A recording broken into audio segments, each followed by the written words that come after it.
আজ যারা ঘুমাচ্ছেন বা আড্ডা দিচ্ছেন, আগামীকাল হয়তো তারাই কবিটি। আর আজ যারা মনোযোগ সহকারে পড়াশোনা করছে এবং নিজ নিজ কর্মে সঠিকভাবে ব্যস্ততা মধ্যে সময় পার করছে, আগামীকাল হয়তো তারাই সফলতা কোনো লটারির টিকিট নয়, একটি কঠিন সিদ্ধান্ত। আজ না নিলে হয়তো কাল সুযোগ পাবেন না। তাই একটি সিস্টেম তৈরি করুন, চালিয়ে যান, কোনো অবস্থাতেই থেমে থাকা যাবে না।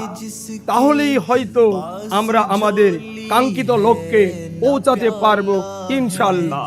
भिखारी वो जिसे हिर्सो हवस ने मार डाला है, बताए दीनो दानिश नफ्स के हाथों से लुटवा कर सकूने